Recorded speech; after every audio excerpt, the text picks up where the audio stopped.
Bonjour tout le monde, le week-end arrive, c'est donc parti pour mon pronostic public de la semaine, ou plutôt du week-end.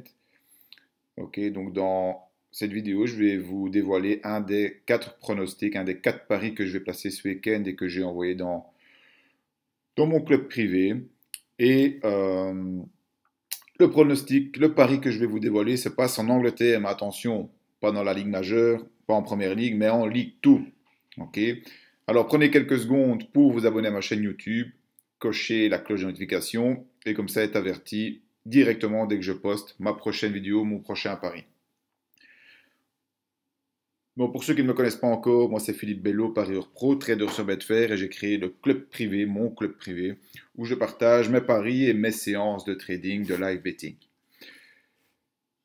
Je disais donc que pour ce week-end, j'ai sélectionné 4 paris et je vais vous expliquer le pari que j'ai sélectionné en Angleterre, Ligue 2, dans le match Colchester-Morecambe.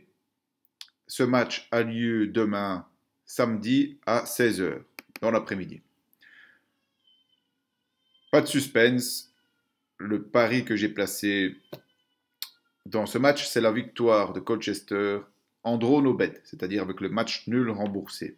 Ok, donc si Colchester gagne, je gagne de l'argent. Si c'est match nul, ma mise est remboursée, je ne perds rien. Si Morecambe gagne, là, dans ce cas-là, je perds ma mise. Au niveau du classement général, tout d'abord, eh bien, il faut savoir que c'est la 7e équipe qui reçoit la 8e. Ok, donc au niveau classement général, je dirais des équipes équivalentes. Par contre, là où Colchester se démarque, c'est à domicile en fait. Si je regarde à domicile, Colchester monte à la 3e place et est invaincu en fait. Donc c'est 6 victoires, 2 défaites, 6 victoires, 2 matchs nuls, 0 défaites. Et en fait, ça reste une des 3 équipes, ok, une des 3 équipes invaincues dans ce championnat. Donc, vous allez voir eh bien, le résumé des résultats. Donc, les résultats de Colchester à domicile, c'est assez impressionnant. C'est vraiment l'équivalent d'une équipe du top à domicile. Pas du tout à l'extérieur, mais à l'extérieur ne m'intéresse pas dans ce cas-ci. Au niveau des confrontations directes, donc, on voit que Colchester a été en déplacement, mais en tout cas a joué son dernier match le 15. Idem pour Morecambe, donc pas de différence au niveau du repos. Au niveau des confrontations directes, bon, ces deux équipes n'ont joué que 4 fois, 4 face à face dans le passé. 3 défaites, une victoire de Morecambe. Bref, je m'assure juste que dans ce cas-là, Morecambe n'est pas une bête noire, ok, et il n'y a pas vraiment de conclusion à tirer au niveau des face à face, sachant que le match nul est de toute façon remboursé dans mon cas.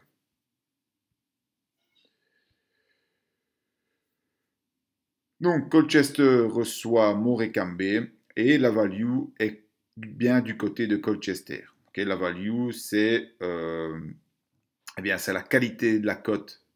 Okay, la qualité, la valeur qui se trouve dans la cote. Est-ce que la cote est intéressante? Est-ce que la cote est surpayée par le bookmaker ou le betting exchange d'après l'algorithme de Goal Profit que j'utilise et dont vous pourrez trouver le lien dans la description de cette vidéo? Eh bien, la value est clairement du côté de Colchester, donc c'est encore un signal au vert pour moi.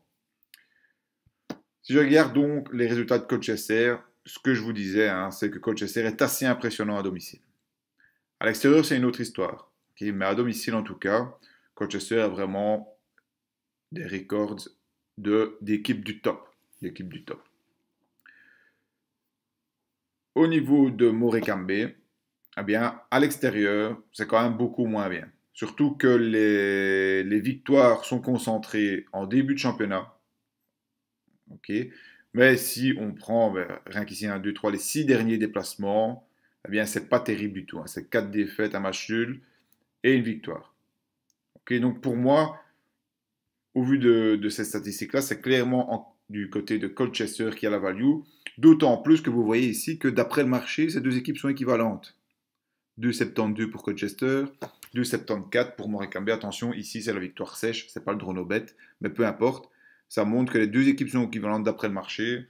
Moi, je ne suis pas trop d'accord. Je pousse plutôt, je penche plutôt du côté de Colchester. Au niveau de la cote maintenant. Voilà, je suis déjà dessus. Donc ici, je suis bien sur le marché draw no bet. Colchester en draw no bet. La cote moyenne est de 1,82. Ce qui, pour moi, est une très très bonne cote. Hein.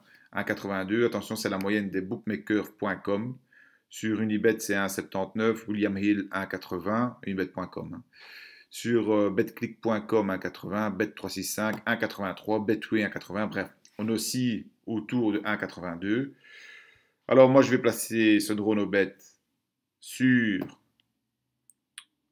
Donc vous savez que moi j'utilise OrbitX, hein, qui est le clone de Betfair. Ça me permet d'accéder à Betfair depuis la Belgique. Mais vous pouvez aussi accéder de votre pays, hein, de la France ou tout autre pays.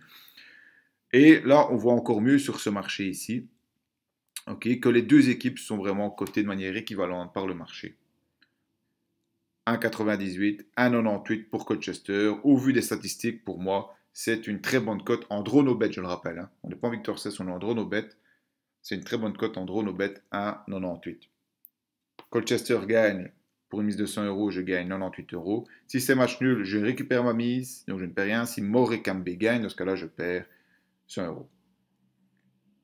Ok, au niveau de la mise, eh bien, ce que je conseille, c'est évidemment de toujours utiliser une mise avec laquelle vous êtes à l'aise émotionnellement. Ça veut dire quoi? Ça veut dire que toujours se mettre en tête que vous allez perdre votre pari. Que se passe-t-il si vous perdez votre mise? Est-ce que ça vous rend malade? Est-ce que ça vous fait mal au ventre? Si oui, vous misez trop, diminuez votre mise. Toujours miser avec une valeur que l'on maîtrise émotionnellement. Ok? Ça, c'est pour le critère émotionnel. On n'en parle jamais. On parle toujours du critère de la bankroll, avec un pourcentage de la bankroll, mais c'est d'abord le critère émotionnel. Ensuite, dans tous les cas, ne jamais dépasser 2% de la bankroll si vous travaillez avec une bankroll. Okay? Ce que je conseille, évidemment, mais donc, si vous avez défini une bankroll, il faut la protéger, max 2% de cette bankroll. Et n'oubliez pas aussi le critère émotionnel, psychologique de la maîtrise de votre mise. Ok, n'oubliez pas, ce match, c'est ce samedi à 16 h. Voilà, donc j'ai terminé pour l'explication de ce pari. Si vous avez aimé cette vidéo, eh bien, n'hésitez pas à aimer la vidéo, à partager avec vos amis.